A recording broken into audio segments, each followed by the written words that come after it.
And welcome back. This is Up to Date on KCUR 89.3. The clocks will fall back this weekend, and as the days get shorter and colder, staying healthy mentally becomes a priority for many. A lack of sunlight during the winter months can cause more frequent sadness or even seasonal affective disorder. Here to talk about seasonal depression and how to maintain your mental health during the colder months is Amy Sickel. She's the Director of Clinical Psychology Training and an Assistant Professor of Health Service at Kansas City University. Amy, welcome to Up to Date. So good to have you here. Thank you for having me. And just a note, if you're experiencing a mental health crisis, the National Suicide Hotline number is 988. Well, a lot of people start to talk about seasonal depression around this time of year. What does that actually mean, Amy, and is it different than just the winter blues? It is. Seasonal affective disorder is a diagnosis we used to have, but now they have recognized that it is similar, the same as depression, but the depression episodes happen during different seasons.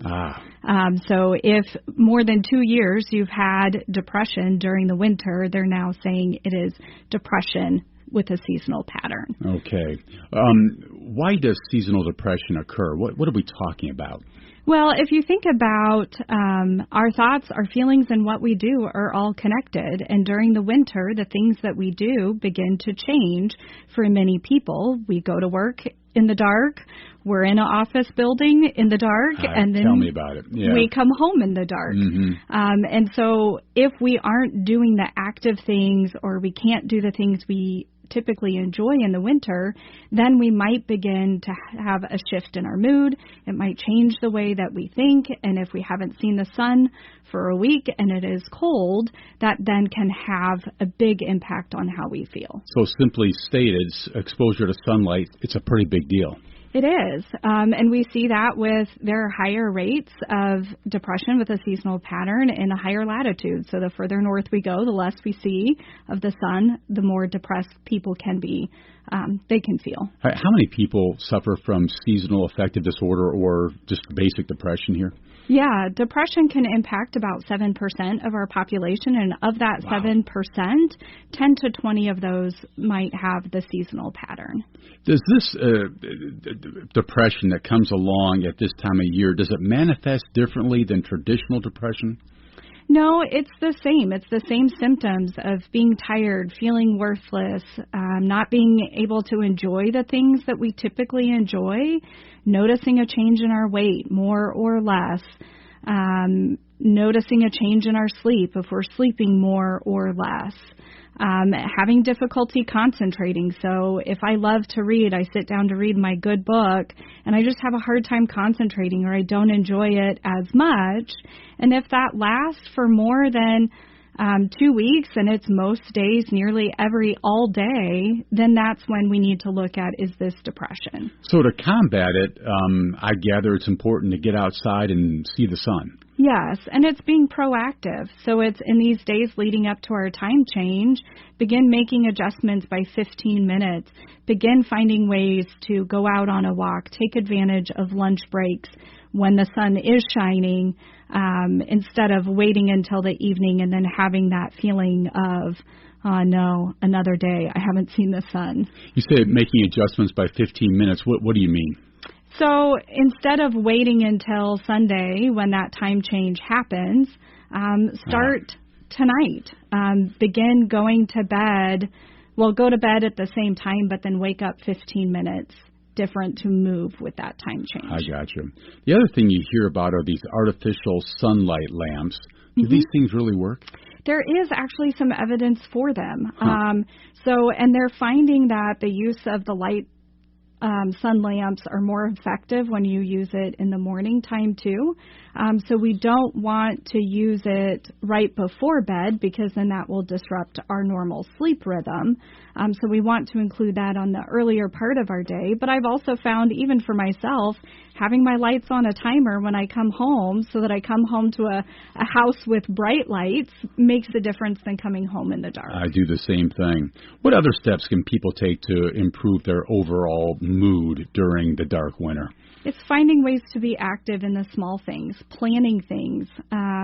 So looking ahead, what things do I have to look forward to?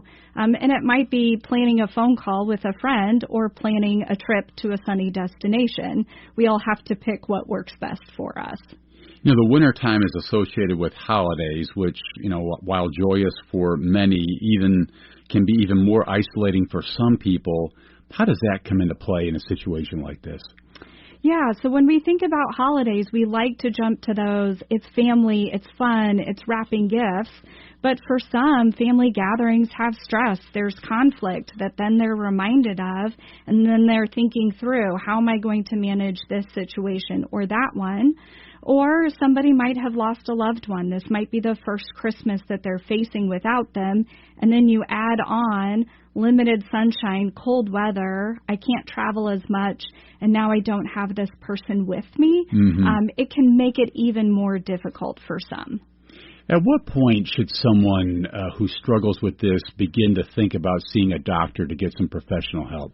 So if they struggled last year and the year before, I'd go now. It is increasing exercise. It's asking those questions now before it gets too difficult. And then knowing that your primary care provider can be a great person to talk to. So getting started in therapy or asking the question is always the hardest step. But it is knowing that people are ready and want to help you through it. Increasing physical activity. Why can that help? So the more we move, the better we feel. And it's also knowing that means it's not adding a 45-minute workout.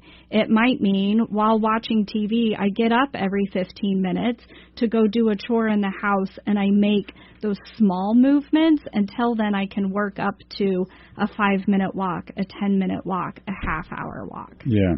What else would you recommend for people who are anticipating they're going to struggle with this winter? Be proactive. Make a plan, identify people that bring that joy, and then find the small things to do.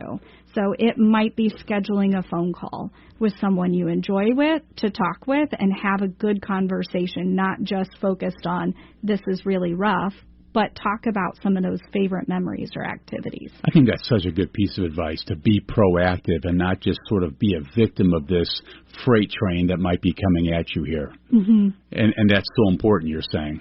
Absolutely. So think about last winter. How was it for you? And then plan, think ahead. I think so many people just sort of tend to sit back a little bit and sort of wait for it as opposed to going after it in a proactive way, as you're suggesting here. And that's where then we run into that difficulty, because once our thoughts are, it's not going to get any better, I just have to endure it, we're going to be less likely to make a change. And if we think about it as there's something I can do to feel better, then we're going to be more motivated, and we can use that hope that we have now instead of once our eating, our sleeping, our movement, all of that changes, that only makes it harder. And again, to your point, if you've experienced this in the past, good chance it's going to come back again this year, so take steps now. Yes, okay. Absolutely. Again, it's Amy Sickel. She's the Director of Clinical Psychology Training and an Assistant Professor of Health Service at Kansas City University. Amy, thanks for coming in and sharing your thoughts. Appreciate it. Thank you for having me. You bet.